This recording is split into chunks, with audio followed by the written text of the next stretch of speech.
নমস্কার বন্ধুরা, অমৃতের সন্ধানে পথ চলা এই চ্যানেলের আরও একটি নতুন পর্বে আপনাদের সকলকে জানাই সাদর ও সুস্বাগতম।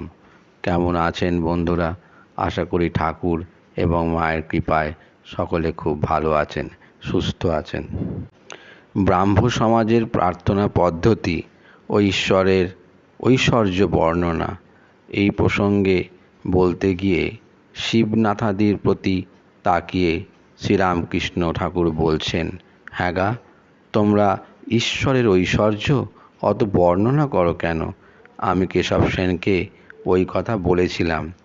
একদিন তারা সব ওখানে কালীবাড়িতে গেছিল। আমি বললুম, তোমরা কীরকম লেকচার দাও আমি শুনবো। তা গঙ্গার ঘাটের চাঁদনিতে সভা হলো, আর কেশব বলতে লাগলো। বেশ বললে, আমার ভাব হয়ে গিয়েছিল।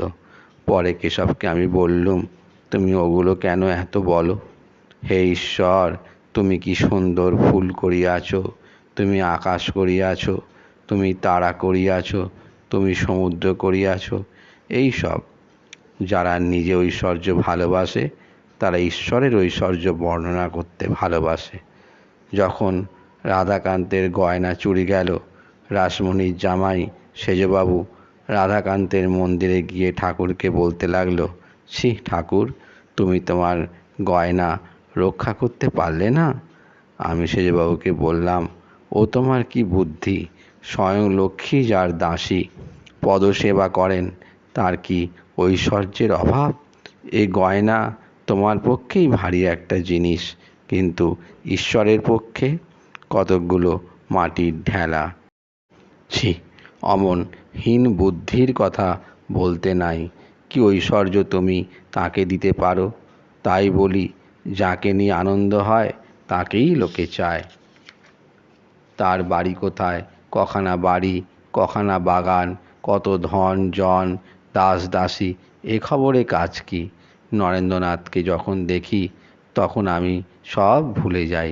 তার বাড়ি কোথা, তার বাবা কি করে, তার কটি ভাই, এসব কথা একদিন ভুলেও জিজ্ঞাসা করিনি। ঈশ্বরের মাধুর্য রসে ডুবে যাও। তার অনন্ত সৃষ্টি, অনন্ত ঐশ্বর্য, অত খবরে আমাদের কাজ কি? তবে দর্শনের পর ভক্তের স্বাদ হয় তার লীলা কি দেখি। রামচন্দ্র রাবণ বধের পর রাক্ষসপুরী প্রবেশ করলেন। বুড়ি নিকষা দৌড়ে পালাতে লাগলো। লক্ষ্মণ বললেন, রাম, এ কি বলুন দেখি, এই নিকষা এত বুড়ি, কত পুত্রশোক পেয়েছে, তার এত প্রাণের ভয়, পালাচ্ছে। রামচন্দ্র নিকষাকে অভয় দান করে সম্মুখে আনিয়া জিজ্ঞাসা করাতে নিকষা বলল, রাম, এতদিন বেঁচে আছি বলে তোমার এত লীলা দেখলাম, তাই আরও বাঁচবার স্বাদ আছে, তোমার আরও কত লীলা দেখব। একথা শুনে সকলেই হেসে উঠলেন। শিবনাথের প্রতি দৃষ্টিপাত করে ঠাকুর বললেন, তোমাকে দেখতে ইচ্ছা করে, শুদ্ধাত্মাদের না দেখলে কি নিয়ে থাকব? শুদ্ধাত্মাদের পূর্বজন্মের বন্ধু বলে মনে হয়। একজন ব্রাহ্ম ভক্ত জিজ্ঞাসা করলেন, মহাশয়, আপনি জন্মান্তর মানেন? শ্রীরামকৃষ্ণ বলছেন, হ্যাঁ, আমি শুনেছি জন্মান্তর আছে। ঈশ্বরের কার্য আমরা ক্ষুদ্র বুদ্ধিতে কি বুঝব? অনেকে বলে গেছে, তাই অবিশ্বাস করতে পারি না। ভীষ্মদেব দেহত্যাগ করবেন, সরসজ্জায় শুয়ে আছেন। পাণ্ডবেরা শ্রীকৃষ্ণের সঙ্গে সব দাঁড়িয়ে। তারা দেখলেন যে ভীষ্মদেবের চক্ষু দিয়ে জল পড়ছে।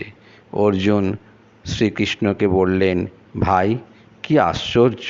পিতামহ, যিনি স্বয়ং ভীষ্মদেব, সত্যবাদী, জিতেন্দ্রিয়, জ্ঞানী, অষ্টবসুর এক বসু, তিনিও দেহত্যাগের সময় মায়াতে কাঁদছেন।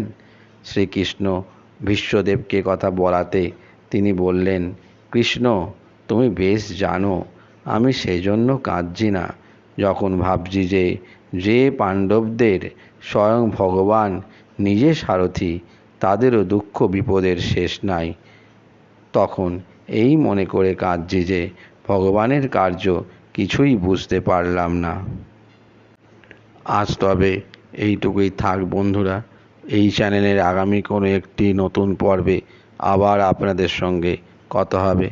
আজকের এই ছোট্ট আলোচনাটি যদি আপনাদের ভালো লাগে তাহলে অবশ্যই লাইক, কমেন্ট এবং শেয়ার করবেন। আমাদের চ্যানেলটি ভালো লাগলে চ্যানেলটিকে সাবস্ক্রাইব করে আমাদের পাশে থাকবেন, এই অনুরোধটি রাখলাম। নমস্কার, ধন্যবাদ।